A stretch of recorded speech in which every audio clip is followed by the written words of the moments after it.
So hey guys, this is Safal Bisen और आज हम स्टार्ट करने वाले हैं इलेक्ट्रॉनिक्स का हमारा अगला टॉपिक। और उसमें हम बात करने वाले हैं पाई नेटवर्क और टी नेटवर्क की।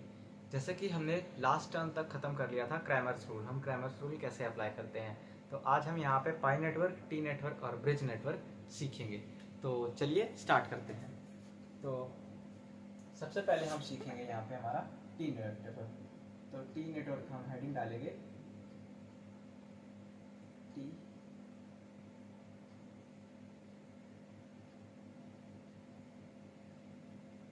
नेटवर्क। ठीक, हम हेडिंग डालेंगे टी नेटवर्क। टी नेटवर्क की सबसे पहली बात जो हम लिखेंगे, टी नेटवर्क के लिए हमारी सबसे फर्स्ट बात जो आती है वो ये आती है कि ये एक टू लूप नेटवर्क होता है। ठीक, इसमें हम टू लूप्स देखेंगे। ये एक टू लूप नेटवर्क होता है। ठीक है ना, पहली बात हमारी आती है कि ये एक टू लूप नेटवर्क होता है। इसमें हमारा जो है जो डायग्राम हम बनाते हैं वो कुछ इस तरह का हमारा पाई नेटवर्क देखने को मिलता है।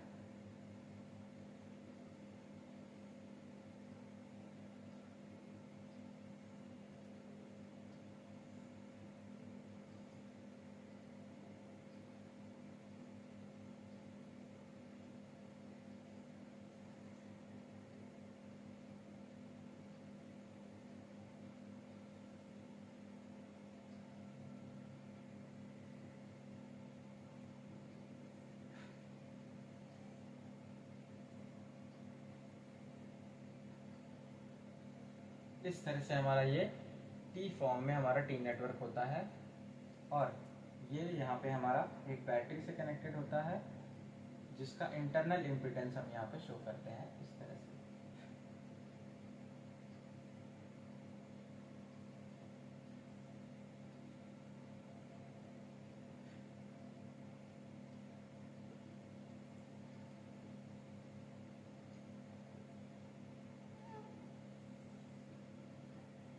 और ये हमारा यहाँ पे एक लोड रेजिस्टेंस होता है। ठीक, तो हम अब नाम दे देते हैं, ये जो हमारी बैटरी है ये मान लेते हैं हमारा EB है। ये हमारा internal impedance of the battery. ये हमारा Z1, Z2 और ये हमारा Z3 हो गया। और ये हमारा लोड रेजिस्टेंस होता है, इसको हम ZL से लिखेंगे। ठीक, अब हमारा क्या होता है, अब हमारा ये जो है इस तरह से हमारा टी नेटवर्क का सिंबल होता है। इसको टी क्यों कहते हैं, क्योंकि इसमें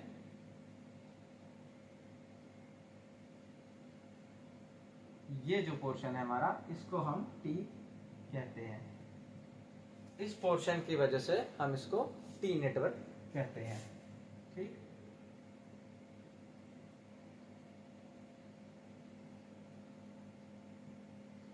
ये आप समझ गए होंगे।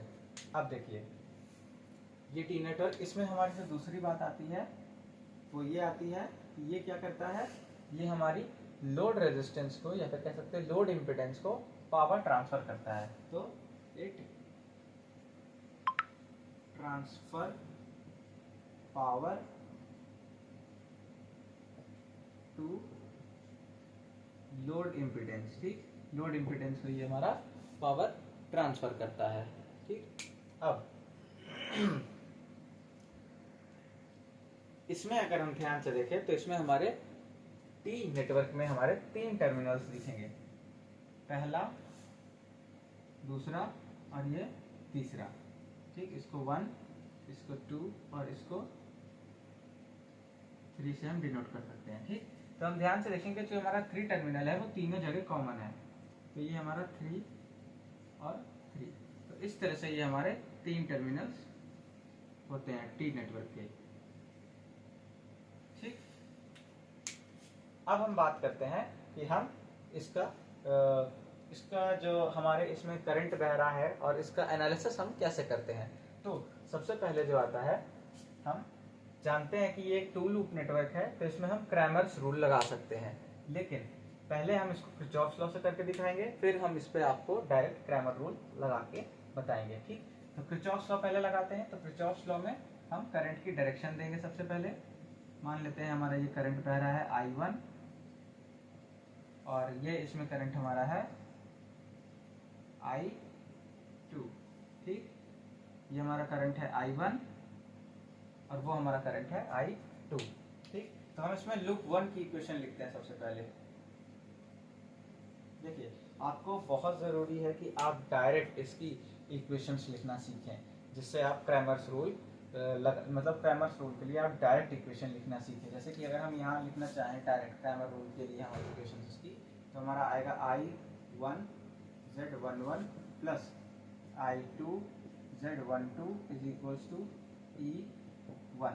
ठीक, और लूप 2 के लिए जो इक्वेशन आएगी वो हमारी आएगी I2 Z21 plus I1 Z22 I2 Z22 sorry हाँ, 1 के नीचे 1 रहेगा तो 2 के नीचे 2 रहेगा I में। ठीक, ये देखिए इज इक्वल्स टू E2। ठीक, ये हमारी इक्वेशन हमको डायरेक्ट लिखनी आनी चाहिए। अब Z11 क्या है? Mutual impedance of loop 1, self impedance of loop 1। Z21 क्या है? Mutual impedance between loop 1 and loop 2, loop 1 और लूप 2 के बीच का म्यूचुअल इंपिडेंस। ठीक, और E1 क्या है? ये EB है। ठीक, अब I1 में Z21 क्या है? Mutual impedance between loop 2 and loop 1, और Z22 self impedance of loop 2 है। ठीक, करंट इसमें I2 बह रही है। और E2 क्या है? उसमें ध्यान से देखें लूप 2 में, तो लूप 2 में हमारी कोई भी बैटरी सोर्स नहीं है, तो E2 को हम कह सकते हैं ये हमारा 0 के बराबर है। ठीक, यहाँ लिख देते हैं लूप 1 और ये लिख देते हैं लूप 2। ठीक, ये हमारा लूप 2 है। ये ऐसे इक्वेशन आ गई। ठीक, अगर हम इसको लिखना चाहें तो ये हमारा यहाँ पे लिख देते हैं हम आपके लिए डायरेक्ट क्रैमर रूल से। I1 is equal I1 into Z11 ZB Z1 Z3 हो गया, यानी कि ZB plus Z1 plus Z3। ठीक, ये आई थिंक दिख रहा होगा। हाँ, दिख रहा है। ठीक है, थोड़ा सा और बड़ा कर लेते हैं। ZB plus Z1 plus Z3। ठीक, ये हो गया उसके सेल्फ इम्पिडेंस। अब आता है Z12, तो हमारा Z12 क्या है? Z3 है। लेकिन हम जानते हैं कि हम Z3 यानी कि म्यूचुअल इम्पिडेंस को माइनस में लेते हैं, तो यहाँ पे प्लस I2 Z3 को हम लेंगे माइनस में, यानी कि माइनस Z3, तो Z3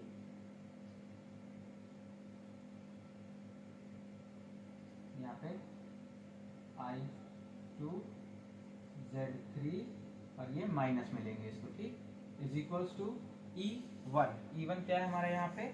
EB के बराबर है। इस लूप में वोल्टेज हमारा जो EB के बराबर। ठीक, यानी कि ये हमारा हुआ EB। ठीक है, ये हमारी हो गई पहली लूप। अभी हम किरचॉफ्स लॉ के थ्रू भी आपको दिखाएंगे कि यही आ रहा है, लेकिन हम बस बता रहे थे कि क्रैमर्स रूल आपको डायरेक्ट इस तरह लगाना आना चाहिए। ठीक, अब हम लूप 2 की इक्वेशंस लिखते हैं। लूप 2 की इक्वेशंस आएंगी I1 Z21, तो Z21 हमारा Z2 और 1 के बीच में Z3 कॉमन है म्यूचुअल, और म्यूचुअल हमेशा नेगेटिव में लिया जाता है, तो minus Z3 plus I2 Z22, यानी कि Z2 में जितने भी सेल्फ इम्पिडेंस है Z3 Z2 ZL, तो ब्रैकेट में Z3 plus Z2 plus ZL is equals to, उसमें कोई वोल्टेज नहीं है तो 0। ठीक, ये हम समझ गए क्रैमर्स रूल के थ्रू हमने उनकी लूप इक्वेशंस निकाली। अब हम किरचॉफ्स लॉ के थ्रू निकालते हैं।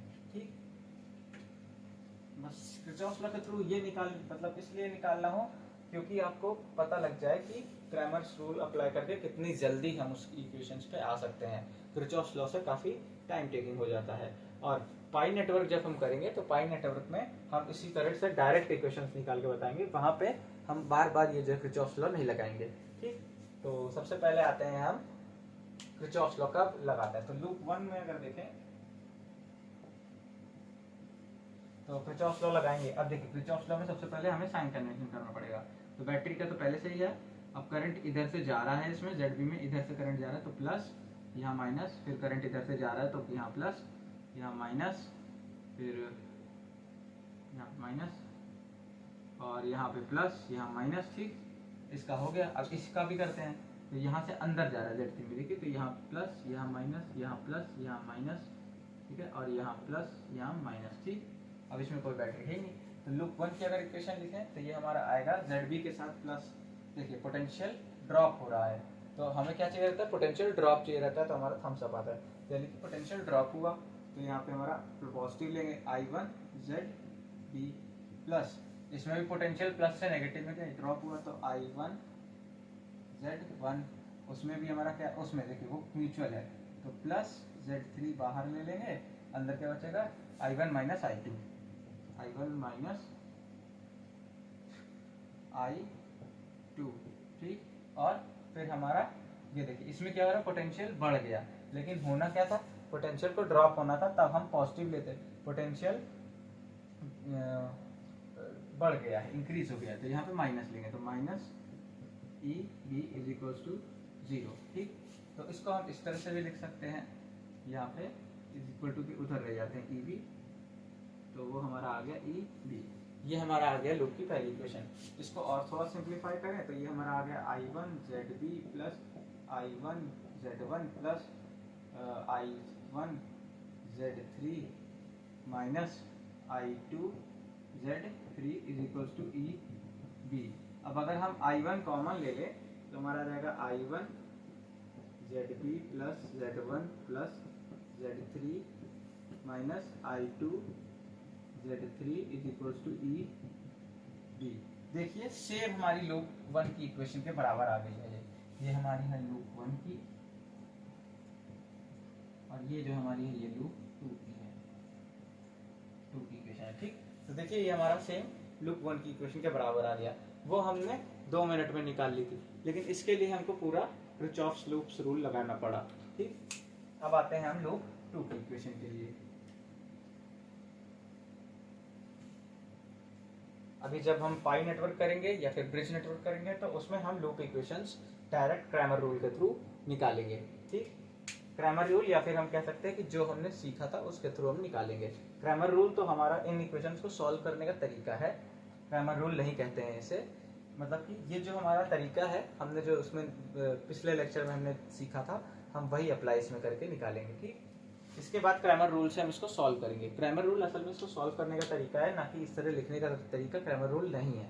ठीक है, अब किरचॉफ्स लूप्स रूल हम लूप 2 में निकालते हैं। तो लूप 2 में किरचॉफ्स लूप्स रूल लगाते हैं। तो ये हमारा पहला आता है I1 Z3, देखिए ये दोनों में म्यूचुअल है, तो Z3 बाहर ले लेंगे, अंदर बचेगा I2 माइनस I1, फिर प्लस में I1 Z2, sorry I2 Z2 plus I2 ZL, और कोई वोल्टेज नहीं है तो 0। ठीक, अब यहाँ पे करेंगे तो I2 Z3 minus I1 Z3 plus I2 Z2 plus I2 ZL is equal to 0। ठीक, फिर यहाँ से हम I1 वाला टर्म अगर इधर लिख लें, minus I1 Z3 plus I2 common ले लें तो हमारा बचेगा Z3 plus Z2 plus ZL is equal to 0। ये देखिए ये हमारी लूप 2 की इक्वेशन आ गई। वो हमने निकाला था जिस मेथड से, जो हमने पहले वाले उसमें सीखा था, और ये हमने किरचॉफ्स लूप्स रूल लगाते हुए निकाला है। ठीक, तो दोनों ही हमारी सेम आ रही है। तो अगली बार से हम डायरेक्ट उस तरह की इक्वेशन लिखना सीखेंगे। ठीक, अब टी नेटवर्क में हम सॉल्व करते हैं टी नेटवर्क को। अब जैसा कि हमने पिछली बार पढ़ा था कि टी नेटवर्क हमारा क्रैमर रूल से सॉल्व किया जाता है, तो चलिए हम टी नेटवर्क पे क्रैमर रूल लगाते हैं और I1 और I2 की वैल्यू फाइंड आउट करते हैं। तो हमारा सबसे पहले हम क्रैमर रूल में क्या करते हैं, सबसे पहले हम इसको वापस से उस फॉर्म में लिखते हैं। क्या है वो, I1 Z11 plus I2 Z21 is equals to 1 और I1 Z21 plus I2 Z22 is equals to E2। ठीक, इस फॉर्म में लिख दिए। अब यहाँ से हम एक मैट्रिक्स निकालते थे, वो हमारा Z11 Z21 Z11 यहाँ पे Z12 आएगा। ठीक, Z11 Z21 Z12 Z22 ये वाला हमारा मैट्रिक्स आएगा, जिसको हम कहते थे मॉडुलस ऑफ Z। ठीक, अरे सॉरी, डिटर्मिनेंट ऑफ Z। ठीक, तो वो हमारा आता था, ये हम डिटर्मिनेंट ऑफ Z निकालेंगे, वो हमारा कितना आएगा Z11, सिंपल जैसे मैट्रिक्स लिखते हैं वैसे लिखना है, Z21 Z12 Z21, यहाँ पे Z12 आएगा, Z21 Z22। ठीक, ये हमारा हो गया डिटर्मिनेंट Z। ठीक, अब हमने क्रैमर्स रूल में सीखा था कि अगर हमें फर्स्ट वाले I1 की वैल्यू चाहिए तो हम यहाँ पे क्या करते हैं, I1 इज इक्वल्स टू ये वाले में पहला कॉलम हम रिप्लेस कर देते हैं E1 E2 से। ठीक, तो इसको हम पहला कॉलम क्या करेंगे, रिप्लेस करेंगे E1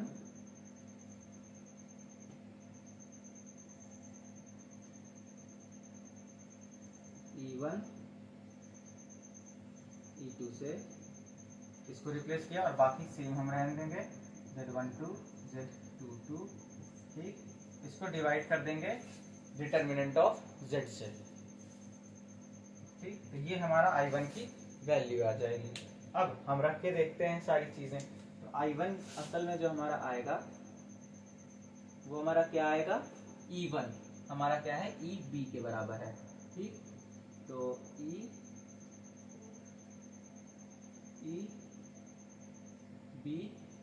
E2 हमारा क्या है, 0 है, Z12 हमारा क्या है, माइनस Z3।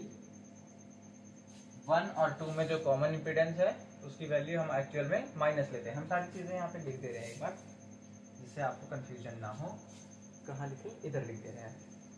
ठीक है, तो Z हमारा Z11 is equals to ZB Z1 Z3, ZB plus Z1 plus Z3। ठीक, हाँ, वो हमारा Z11 की वैल्यू। वैसे ही Z22 यानी कि सेल्फ इम्पीडेंस ऑफ लूप 2, तो Z3 Z2 प्लस ZL। ठीक, ये ZL जितना होगा। फिर अगर हम mutual impedance of loop 1 and 2 लिखें, यानी कि mutual impedance of loop 1 and loop 2, तो ये हमारा आता है माइनस Z3। और mutual impedance of loop 2 and 1 लिखें तो ये भी हमारा माइनस Z3 आता है। ठीक, फिर E1 अगर लिखें तो हमारा आता है EB, और E2 की बात करें अगर तो ये आता है हमारा 0। अब सारी चीज़ें हम यहाँ पे रखेंगे उस हिसाब से Z3, और यहाँ पे हमारा क्या आया, Z22 की जगह हम रखेंगे Z3 plus Z2 plus ZL। तो ये हमारा आएगा Z3 plus Z2 plus ZL। ठीक, इसका हमें डिटर्मिनेंट निकालना है और डिवाइड कर देना है Z डिटर्मिनेंट हमारा कितना आ रहा है उससे। तो Z डिटर्मिनेंट हमारा आ रहा है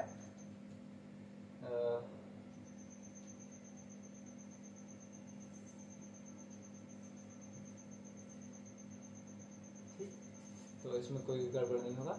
Z मॉड हमारा आ रहा है Z11 यानी कि ZB Z1 Z3, ZB plus Z1 plus Z3 ये। ठीक, इसका हम डिटर्मिनेंट निकाला है। फिर Z12 यानी माइनस Z3, फिर Z21 था ये, Z12 यानी कि फिर से ये माइनस Z3, इसका हम मॉड निकालना है, ये यहाँ माइनस है। ठीक, और यहाँ पे हमारा Z22 आएगा तो वो हमारा कितना है, Z3 Z2 ZL। तो हमारा आता है Z3 plus Z2 plus ZL। ठीक, ये आ जाता है। अब इसको हम जब सॉल्व करेंगे, मैट्रिक्स हमें खोलना आता है, इसका डिटर्मिनेंट हमें निकालना आता है। ठीक, तो ये इसका डिटर्मिनेंट जब हम निकालेंगे तो हम आराम से I1 की वैल्यू निकाल सकते हैं। ठीक, तो वो हमें लंबी चौड़ी इक्वेशंस जो हमारी EB मल्टीप्लाइड बाई इतने, 0 मल्टीप्लाइड बाई इतने करके फिर बहुत कॉम्प्लिकेटेड सी एक तो इक्वेशंस आ जाती थी, तो उनको रटने की ज़रूरत नहीं है, हमें बस ये चीज़ याद रखनी है और हम यूं I1 की वैल्यू निकाल लेंगे और इसी तरीके से हम I2 की वैल्यू भी निकाल लेंगे। तो आइए हम निकालते हैं अब I2 की वैल्यू। ठीक, अब हम I2 की वैल्यू निकालते हैं। तो हमारी जो I2 की वैल्यू है वो हमारी आएगी, that is equals to mod of Z11 Z21 E1 और E2 अपॉन में Z का डिटर्मिनेंट। Z का डिटर्मिनेंट हमको पता है क्या होता है, यहाँ पे लिख देते हैं Z का determinant is equals to Z11 Z21 Z12 Z22। ठीक, इसका डिटर्मिनेंट हम फाइंड आउट करेंगे तो वो हमारा आ जाएगा Z मॉड Z। ठीक, अब E1 की वैल्यू हमारी कितनी है, ध्यान से देखें तो Z11 हमारा कितना है, Z11 है हमारा, Z दिख नहीं रहा होगा, यहाँ बना देते हैं। तो I2 की वैल्यू जो हमारी आएगी वो आ जाएगी ZB plus Z1 plus Z3। फिर E1 की जगह हम रखेंगे EB। ठीक, EB और फिर Z21 की वैल्यू तो माइनस Z3 और E2 की वैल्यू हमारी आएगी 0। इसका मॉडुलस लेंगे हम डिवाइडेड बाई, डिवाइड में हम क्या करेंगे, एक मिनट चाहिए, थोड़ा सा मार्कर की हम फिल कर लें। हाँ ठीक है, चलिए तो ये हमारा हो गया। ठीक, अपॉन में मॉड Z की वैल्यू हमारी कितनी है, या फिर लिख ही देते हैं Z11 Z12 Z21 Z22। ये अगर दिख नहीं रहा हो तो आपको बता दें, ये ZB है प्लस Z1 है प्लस Z3 है। ठीक, ये हमारा EB है और ये हमारा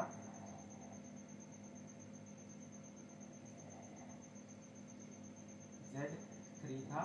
म्यूचुअल इम्पीडेंस है तो हम इसको माइनस में लेंगे। ठीक, तो इसको अगर हम सॉल्व कर देंगे तो हमारी I2 की वैल्यू भी आ जाएगी। ठीक, तो ये था हमारा T नेटवर्क। इसमें हम I1 I2 की वैल्यू निकाल सकते हैं, फिर हम सर्किट में कोई भी इम्पीडेंस की वैल्यू या फिर किसी भी इम्पीडेंस के अबाउट हमारा कितना पोटेंशियल ड्रॉप हो रहा है। ठीक, तो ये सारी चीज़ें हम उस सर्किट से निकाल सकते हैं। आइए अब पढ़ते हैं पाई सर्किट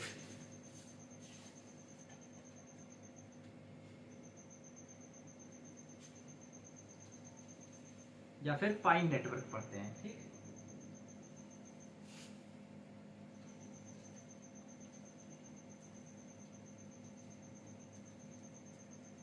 क्रैमर रूल्स की मदद से क्रैमर रूल लगाना और इस तरह की रिप्रेजेंटेशन जो होती है Z11 Z22 है ना, और Z12 Z21, ठीक, इस तरह की रिप्रेजेंटेशन कर लेने की मतलब इस तरह की रिप्रेजेंटेशन की मदद से हम क्रैमर रूल लगा के बहुत ही आसानी से ये नेटवर्क्स को सॉल्व कर सकते हैं और लूप किरचॉफ्स की जो लूप इक्वेशंस हैं उनको बहुत ही आसानी से लिख सकते हैं।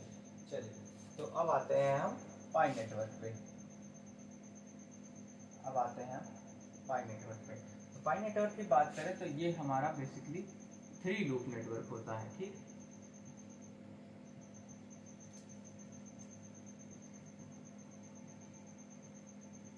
ये हमारा अगर 3 लूप नेटवर्क है तो इसमें भी हमारी 3 इक्वेशन अब की बार बनेगी। ठीक है, और जैसे कि हम जानते हैं कि हमने जब हम क्रैमर्स रूल सीख रहे थे तो क्रैमर्स रूल वाले वीडियो में हमने सीखा था कि हम 3 लूप की इक्वेशन को कैसे सॉल्व करेंगे। तो अब की 2x2 की मैट्रिक्स की जगह हमारा जो मैट्रिक्स बनेगा वो हमारा 3x3 का बनेगा, यानी कि Z11 Z12 Z13, इस तरह से हमारा मैट्रिक्स कंप्लीट होगा। तो आइए चलिए हम पाई नेटवर्क बनाते हैं। हमारा पाई नेटवर्क कुछ इस तरह से बनता है।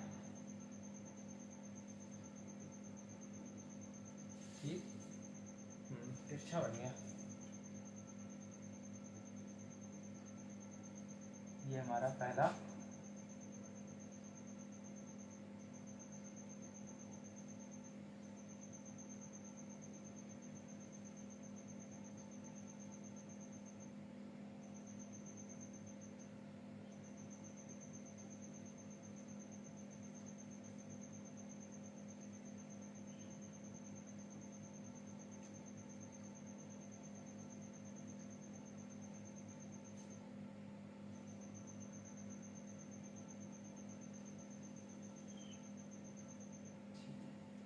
तो यहाँ पे हमारा रहेगा बैटरी सोर्स, ठीक, और ये उसका रहेगा internal impedance,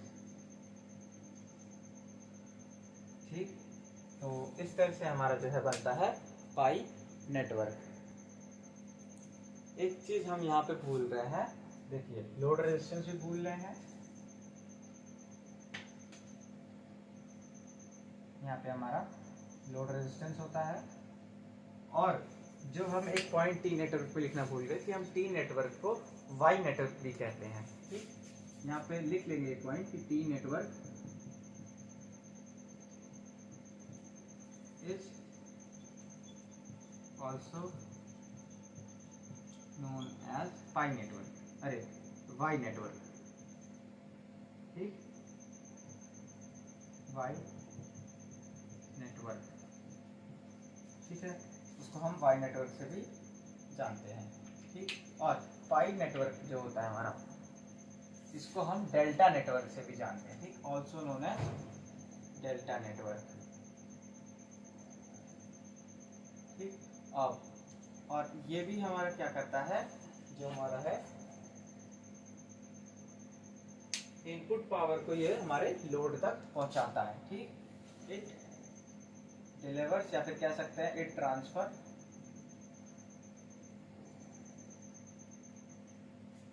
power to load resistance, ठीक, लोड इम्पीडेंस या फिर लोड रेजिस्टेंस जो भी कहें। ये हमारा फिर से आपकी बार ZB बन जाएगा, ये हमारा आपकी बार ZA, ZB, ZC, ZL, ठीक।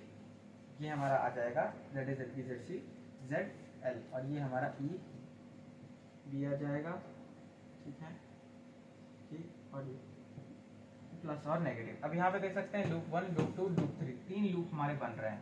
तो इनको हम यहाँ बना लेते हैं, क्योंकि हम लूप में हमको I1 की वैल्यू लेनी होगी। तो ये हमारे 3 लूप बन रहे हैं, हम देख सकते हैं,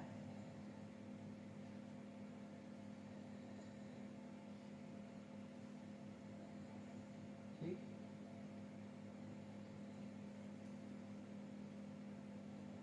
वो 2 लूप बहुत पास पास बन गए थे, इसलिए मैंने यहाँ पे बनाया, ठीक है, कोई दिक्कत तो नहीं, ठीक है। ये हमारा ZC हो गया, ठीक। तो हमारा पहला लूप हुआ ये, ठीक, ये हमारा दूसरा लूप हुआ, और ये हमारा तीसरा लूप हुआ, ठीक है। इसमें करंट हमारा इस तरह से बह रहा है, ठीक है। ये हमारे 3 लूप हो गए। और इसमें हम करंट की बात करें तो यहाँ पे हमारा I1, I2 और I3 करंट इसमें हमारा फ्लो हो रहा है, ठीक है। तो अब हम क्या करते हैं, अब हम डायरेक्ट तीनों लूप की इक्वेशंस लिखते हैं वो वाले मेथड से, ठीक। तो पहले लूप की इक्वेशन क्या आएगी हमारी, यहाँ लिख देते हैं लूप 1, ठीक। लूप 1 की इक्वेशन जो है वो हमारी कितनी क्या आ रही है, वो हमारी आएगी I1 Z11 plus I2 Z12 plus I3 Z13 is equals to E1, ठीक है। ये हमारा आ गया E1, ठीक। फिर अगला हमारा दूसरी लूप की इक्वेशन क्या लिखेंगे, ठीक, वो हमारी आएगी I1 Z21 plus I2 Z22 plus I3 Z23 is equals to E1, हमारा आता है लूप 3 की इक्वेशन, वो हमारी आती है I1 Z31 plus I2 Z32 plus I3 Z33 is equal to E3, sorry ये हमारा 2 होगा E2, ठीक।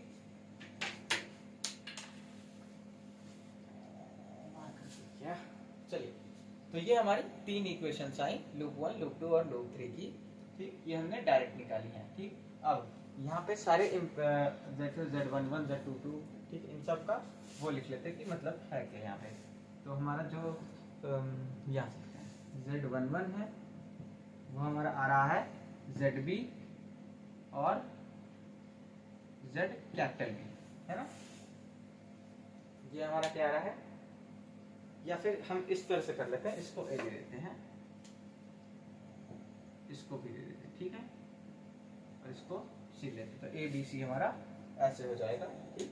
और बाकी हम सब सेम रख देते हैं, कुछ ज्यादा फर्क नहीं आया ना, केवल हमने उसको इंटरचेंज किया, ठीक। और वैसे तो वो केवल नाम था।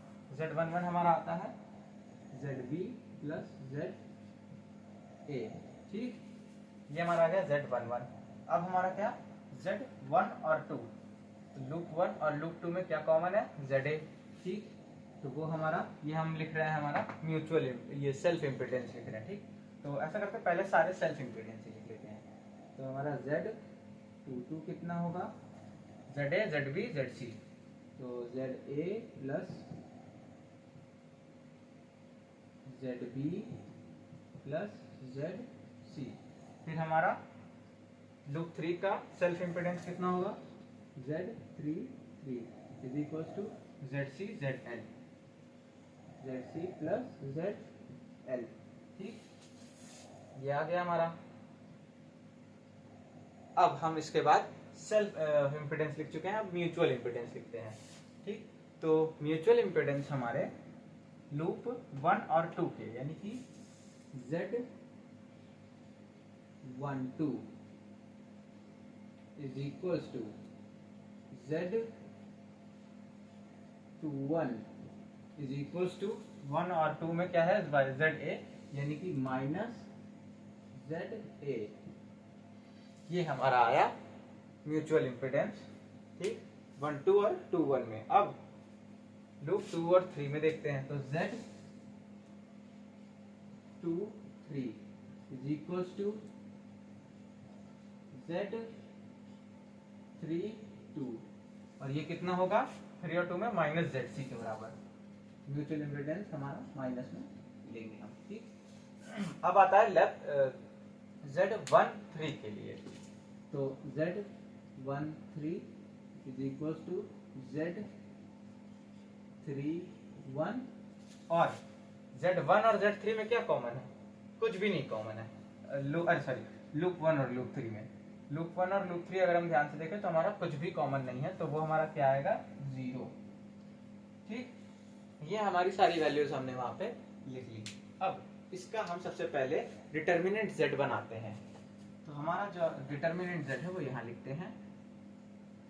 डिटर्मिनेंट Z हमारे यहाँ पे कितना आएगा, Z11 Z12 Z13, ठीक। Z21 Z22 Z23 Z31 Z32 Z33, ये हमारा डिटर्मिनेंट Z आ गया। अब हमें अगर I1 की वैल्यू चाहिए तो वो क्या होगी, तो हम यहाँ पे लिखेंगे I1 इज इक्वल्स टू, थोड़ा नीचे से लिखते हैं, ठीक। तो हम यहाँ पे लिखेंगे I1 इज इक्वल्स टू, हम इसमें पहला I1 निकाल रहे हैं, यहाँ पे I1 है, यहाँ पे I1 है, यहाँ पे I1 है, तो पहला कॉलम हम E1 E2 E3 से रिप्लेस कर देंगे। तो हमारा आएगा E1 E2 E3, ठीक। फिर आएगा हमारा Z12 Z22 और Z32। फिर आएगा हमारा Z13 Z13 Z23 और Z33, ठीक, अपॉन में Z का डिटर्मिनेंट, ठीक। ये हमारा I1 की वैल्यू आ जाएगी। अब अगर हम I1 की वैल्यू सही से क्रिएट करें, वो सारी वैल्यूज रखते, तो हमारा क्या आएगा I1, तो हमारा I1 आ जाएगा E1 की वैल्यू। E1 हमारा, ध्यान से देखें, हमने E1 E2 E3 की वैल्यू नहीं लिखी, तो यहाँ पे लिख देते हैं E1 है हमारा EB के बराबर, E2 है हमारा, देखिए लूप 2 में कोई बैटरी है नहीं है, 0, ठीक। E3 हमारा है, ये भी हमारा 0 होगा, हम देख सकते हैं कि कोई बैटरी नहीं है, ठीक। तो ये हमारा E1 E2 E3 की वैल्यू आ गई, यहाँ पे रख देते हैं। एक में आएगा EB, दूसरे में 0, तीसरे में 0, ठीक। Z12 हमारा है -ZA, तो -Z -ZA, ठीक। Z22 हमारा क्या है, ZA ZB ZC, ठीक। तो ZA ZB ZC plus plus, ठीक। ये हमारा Z22 है। अब इसके बाद क्या है हमारा Z32, तो Z32 हमारा क्या है, -ZC, तो -ZC, ठीक। फिर Z13 हमारा है 0, Z23 भी हमारा क्या है, -ZC, और Z33 है ZC प्लस ZL, ठीक है। तो ZC प्लस ZL, ये हमारा आ गया I1,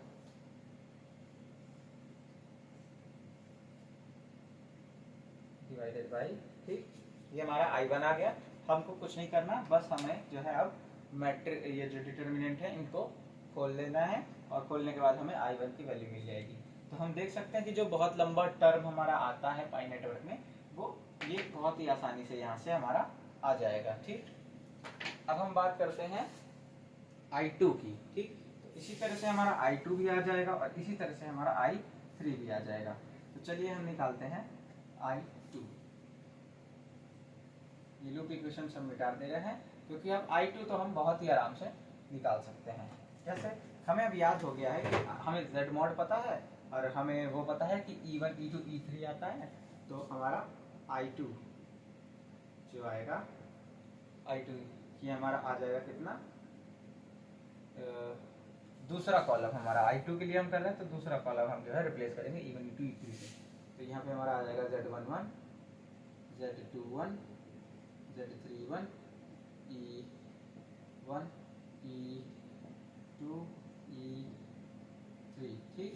फिर Z13 Z23 और Z33, इस पे divided by determinant of Z, ठीक। इसी तरह से Z1 Z2 Z13 की सारी वैल्यूज हम इस पे रखेंगे, और हमारा I2 का भी एक्सप्रेशन आ जाएगा। फिर हम I3 की अगर बात करें, तो हमारा I3 में हम थर्ड कॉलम से एक्सचेंज करेंगे, ठीक।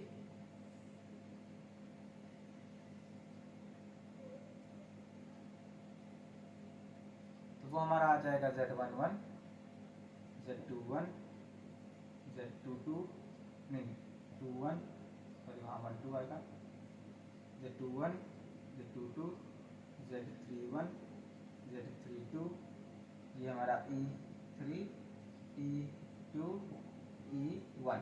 यहाँ पे भी हमारे E2 E3 की वैल्यू 0 होगी, E1 की वैल्यू होगी हमारी EB, और यहाँ पे हमारा Z मॉड हमारा एज इट इज आ जाएगा, फिर हमारा I3 आ जाएगा। इसको भी, इसका भी डिटर्मिनेंट हम एक्सपैंड करेंगे, तो हमारा जो है I3 की वही वैल्यू जो है, हमें जो कॉम्प्लिकेटेड सी इक्वेशन होती है कि बहुत ज़्यादा उसमें टर्म्स आते हैं, उसको याद करने देख के ये लगता है कि कैसे याद करेंगे, वो हमारी इक्वेशन आ जाएगी। तो हमें याद करने की जरूरत नहीं है, हमें बस ये चीज़ याद करनी है, और ये मेथड याद करना है। बहुत ही ईजी बन जाएगा हमारे लिए पाई नेटवर्क और टी नेटवर्क को याद रख पाना, ठीक। तो ये हो गया हमारा पाई नेटवर्क। अब इसमें और कुछ, इसमें और कुछ नहीं बच रहा है अब। ठीक, तो ये हो गया हमारा पाई नेटवर्क और हो गया हमारा टी नेटवर्क। अब हम आते हैं ब्रिज नेटवर्क के बारे में। तो चलिए हम अब करते हैं ब्रिज नेटवर्क। एक और चीज इसमें आ रही है कि पूछा जाता है उसमें कि हमारे ZL जो हमारा लोड रेजिस्टेंस है उसके अक्रॉस हमारा आउटपुट बताइए। ठीक, कि उसके अक्रॉस हमारा जो है वोल्टेज कितना आ रहा है, आउटपुट वोल्टेज हमारा कितना आ रहा है। ठीक, तो हम जानते हैं कि उसके अक्रॉस करंट तो I3 बह रही है, लेकिन वोल्टेज उसके अक्रॉस बताने के लिए हमें क्या करना पड़ेगा। तो ये हमारा जो वोल्टेज होगा वो हमारा होगा that is equal to I3 into ZL। तो ये हमें याद रखना है, इस फॉर्मूले से हम उसके अक्रॉस वोल्टेज पोटेंशियल ड्रॉप निकाल लेंगे। ठीक, तो अब चलिए हम शुरू स्टार्ट करते हैं ब्रिज नेटवर्क। ब्रिज नेटवर्क हम बताते हैं वो भी एक 3 लूप नेटवर्क होता है। ठीक है, जैसे कि हमने क्लास में 12th में पढ़ा था व्हीट स्टोन ब्रिज, है ना। तो वो व्हीट स्टोन ब्रिज में हम एक ही कंडीशन का व्हीट स्टोन ब्रिज सॉल्व करते थे, जिसमें Z1 अपॉन Z2 और Z3 अपॉन Z4 ये हमारे इक्वल होते थे, और हम समझ जाते थे कि हमारा जो बीच वाला वो है वो हम एलिमिनेट कर सकते हैं। तो फिर हम व्हीट स्टोन ब्रिज लगा के उसको सॉल्व करते थे। ठीक, लेकिन यहाँ पे वो जरूरी नहीं कि Z1 अपॉन Z2 और Z3 अपॉन Z4 हमारा इक्वल आ जाएगा। यहाँ पे हमारा इक्वल नहीं आएगा, और हमारा wheat stone bridge balance condition में कह सकते हैं नहीं होगा।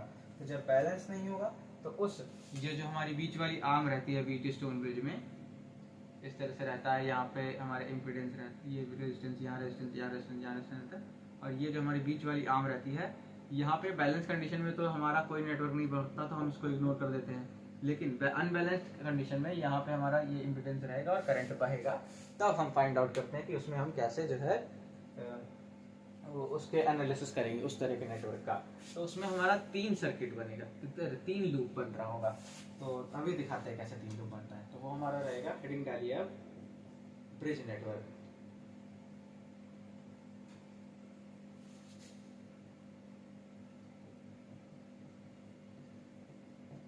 ठीक, वो हमारा आता है ब्रिज नेटवर्क। तो ब्रिज नेटवर्क हमारा कुछ इस तरह से बनता है, जैसे इसका थोड़ा साफ डायग्राम बनाते हैं। ये ये ये यहाँ एक इम्पीडेंस रहेगा। ठीक, यहाँ एक इम्पीडेंस रहेगा।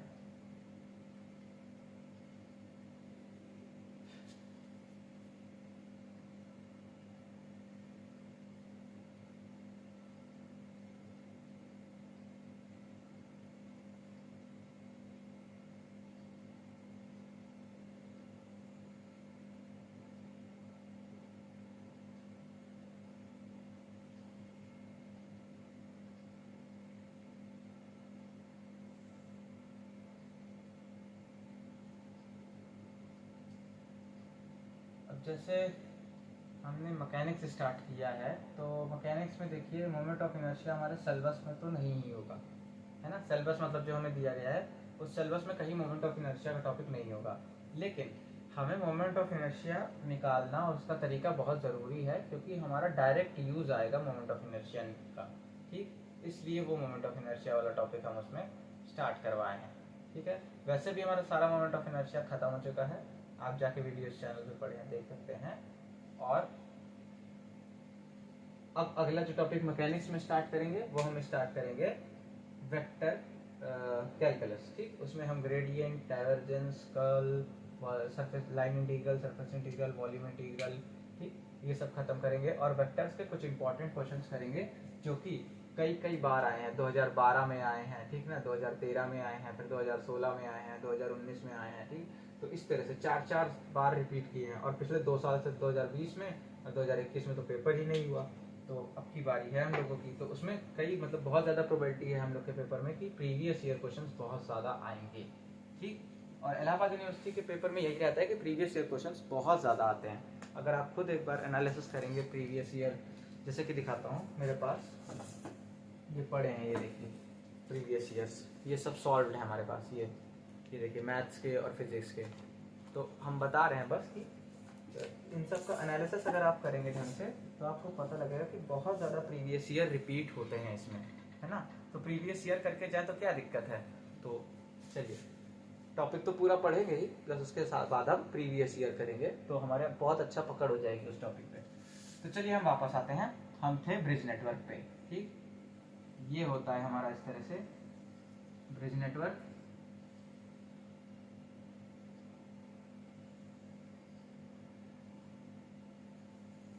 ठीक है, ठीक, ये हमारा हो गया ब्रिज नेटवर्क। और यहाँ पे हमारा जो है बैटरी कनेक्टेड होती है।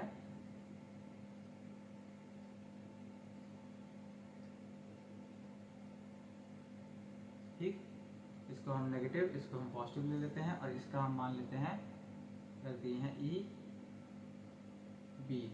ठीक है, तो ये हमारा इस तरह का हमारा ब्रिज नेटवर्क होता है। और ये हमारा जो है इसका इंटरनल इम्पीडेंस बनेगा। इसको थोड़ा नीचे बना देते हैं।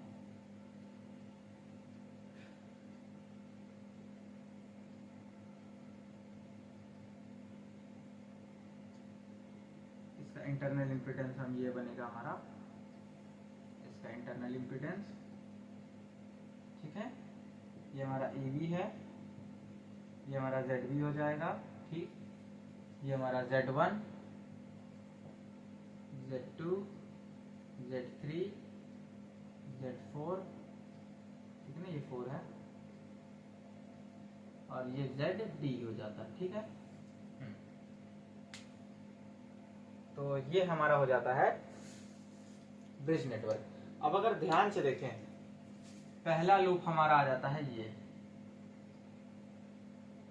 ठीक है ना, इसमें हम मान लेते हैं I1 करंट है। ठीक, दूसरा लूप हमारा आ जाता है ये, इसमें हम मान लेते हैं I2 करंट है, और तीसरा लूप हमारा ये आ जाता है, इसमें हम मान लेते हैं I3 करंट बह रहा है। ठीक है, तो ये हमारे ध्यान से देखें तो ब्रिज नेटवर्क हमारे कितने लूप का होता है, ये हमारा 3 लूप नेटवर्क होता है। ठीक,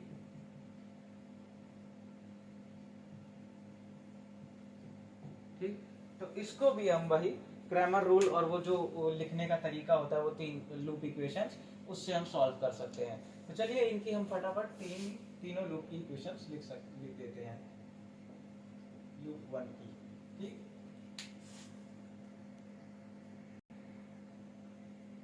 सॉरी थोड़ा सा कैमरा है। ठीक है, चलिए लूप 1 की, लूप 1 यानी कि I1 Z11 plus I2 Z12 plus I3 Z13 is equals to E1। Loop 1 में कोई E नहीं है तो वो उसकी वैल्यू हमारी 0 आएगी। लूप 2 की इक्वेशन लिखते हैं, तो वो हमारी आएगी I2 I1 आएगी, I1 के नीचे I1 आता है, तो I1 Z21 plus I2 Z22 plus I3 Z23 is equals to E2 आएगा। लूप 2 में भी देखें तो हमारा जो है कोई इम्पीडेंस नहीं है। ठीक, अब लूप 3 की अगर हम बात करें,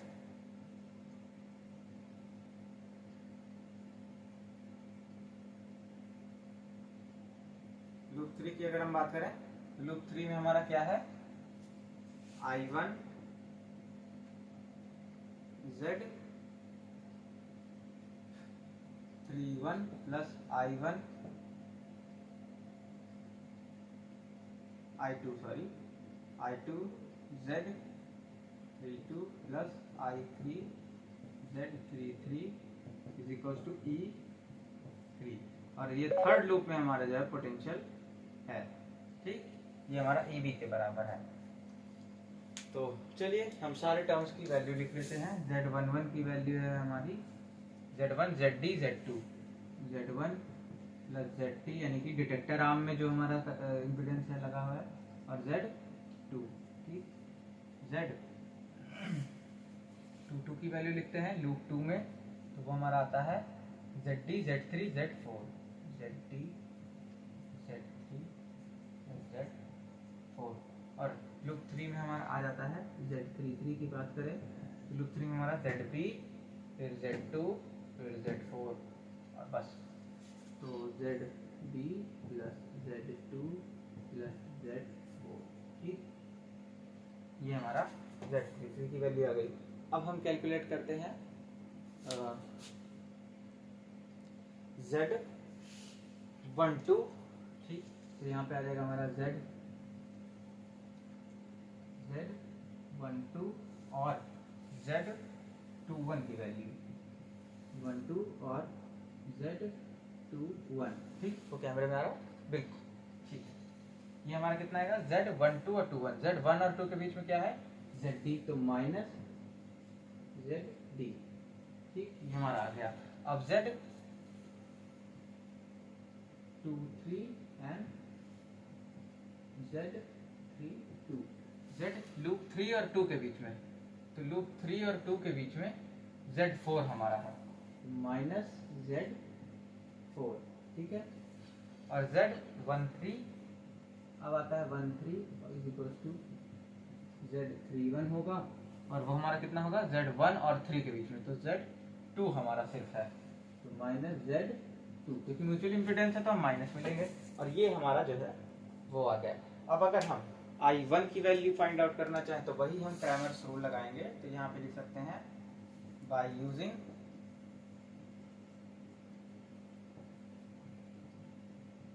Cramer's rule we can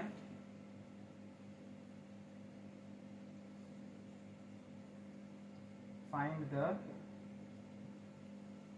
value of I1, I2 and I3, ठीक। तो आप I1, I2 और I3 की वैल्यू यहाँ पे आसानी से क्रैमर्स रूल लगा के निकाल सकते हैं, ठीक। इसमें एक इम्पॉर्टेंट चीज़ आती है, कहा जाता है कि मतलब क्वेश्चंस में, प्रीवियस ईयर क्वेश्चंस में देखेंगे तो ये कभी कदार ये क्वेश्चन आ जाता है, मतलब हर 5 साल में एक बार आ ही जाता है कि मतलब दिखाइए कि जो है ये जो ब्रिज नेटवर्क है इसकी मदद से ये दिखाइए कि ये बैलेंस कंडीशन इसकी कब आती है। तो हमारी बैलेंस कंडीशन तब आएगी जब हमारा इस डिटेक्टर आर्म में कोई भी करंट नहीं फ्लो हो रहा हो, यानी Z1/Z2 और Z3/Z4 हमको प्रूव करना होता है, ठीक। तो वो हमारा दिखाया जाता है कि इस आर्म में हमारा कोई करंट नहीं फ्लो हो रहा होता है, तो हम यहाँ पे ले लेंगे कि I1 is equals to I2, ठीक। यानी कि I1 इधर जा रहा है और I2 हमारा ऊपर जा रहा है, ठीक है ना। तो I1 माइनस I2 हो जाता है, और ये हमारा मिलके क्या बन जाता है, 0, ठीक। तो ये हम करते हैं, और उसके बाद यहाँ से हम प्रूफ कर देते हैं कि हमारा Z1/Z2 is equal to Z3/Z4 है, जहाँ पे हम बैलेंस कंडीशन होती है हमारी, ठीक। तो कुछ नहीं करना होता हमको, हम समझ रहे हैं कि जैसे हमारा बैलेंस अगर हमें दिखाना है, ठीक। तो हम जानते हैं कि I1 हमारा I2 के बराबर होगा, ठीक। I1 नीचे जाने वाला अगर I2 ऊपर जाने वाले के बराबर है, ठीक, तो ये हमारा कैंसिल आउट करके नेट हमारा 0 दे देगा, ठीक। तो हमें बस इसका यूज करना है, हम क्रैमर्स रूल की मदद से I1 और I2 की वैल्यू निकाल लेंगे वहां पे, ठीक। I1 I2 की वैल्यू निकालने के बाद कुछ बड़ी सी हमारी I1 की इक्वेशन आ रही होगी और कुछ बड़ी सी हमारी I2 की इक्वेशन आ रही होगी, उन दोनों को हम I1 is equals to I2 put कर देंगे, और फिर बाकी सब इधर इधर से कट होएगा, और हमारा लास्ट में बचेगा क्या, Z1/Z2 is equals to Z3/Z4, ठीक। तो ये आपको मैं खुद से दे रहा हूँ करने के लिए, एक बार आप घर पे ट्राई करिएगा, ठीक। अगर ये आपका आ जाता है तो बहुत ही अच्छा, नहीं तो आप बता दीजिएगा हमको कहीं भी, या फिर कमेंट करके इस पे ही बता दीजिएगा कि आपका ये नहीं आ रहा है। तो जो अगला वीडियो होगा जिसमें हम थेवेनिन्स थ्योरम पढ़ेंगे, उससे पहले हम इसको निकाल के दिखा देंगे, ठीक है। तो मतलब हमें कुछ नहीं करना होता, क्वेश्चन हमारा इस तरह से आएगा कि derive balance equation of A bridge network. ठीक, तो हमें कुछ नहीं करना होगा, पहले ब्रिज नेटवर्क किस तरह से बनाना होगा, ये 3 लूप इक्वेशंस लिखनी होगी, ये लिखना होगा। ठीक, फिर हमें I2 की वैल्यू मतलब I3 की वैल्यू निकालने से मतलब भी नहीं है उसमें। ठीक, हमें केवल वही वैल्यू निकालनी होगी जो कि इस लूप और इस लूप में है। तो I1 और I2 की हम वैल्यू निकालेंगे, वो सारी वैल्यूज उसमें पुट करके, ठीक है, पूरा प्रॉपर इक्वेशन लिखेंगे, I1 की क्या है, I2 की क्या है, और उसके बाद ये हम उसमें लिखेंगे कि as in balanced equation the current in the detector arm is 0, so I1 will become equals to I2। ठीक है ना, और फिर हम जो है I1 I2 को इक्वल करके ये चीज़ हमारा फाइंड आउट करने की कोशिश करेंगे। वो इक्वेशन जो बनेंगे उसमें से सब अपने आप डिडक्ट होगा और हमारा फाइनल जो है ये आ जाएगा, और हम दिखा देंगे कि hence this is the condition for the balanced bridge network. तो यहीं पे हमारा ये टॉपिक ख़त्म होता है और वेट करेंगे आपके कमेंट का। बाकी तब तक हम अगला टॉपिक करेंगे। ठीक, और देखते हैं कि अगर आपको इसकी ज़रूरत होगी तो हम डिराइव करके निकाल देंगे, अगर नहीं है तो फिर आप मतलब खुद से निकाल ले रहे हैं तो बहुत ही अच्छा। और अगला टॉपिक हमारा होगा थेवेनिन्स थ्योरम, और कोशिश करेंगे कि थेवेनिन्स के बाद उसी में ही नॉर्टन्स थ्योरम भी कर लें, लेकिन थेवेनिन्स थ्योरम थोड़ा लंबा है, इस वजह से देखते हैं अगर दोनों एक साथ हो जाता तो ठीक है, वरना तीनों थ्योरम का हम एक एक करके अलग अलग वीडियो बनाएंगे, थेवेनिन्स थ्योरम का, नॉर्टन थ्योरम का और मैक्सिमम पावर ट्रांसफर थ्योरम का। ठीक, तो बस इतना ही था आज के लिए, और थैंक यू, और चलते हैं आप, बाय बाय।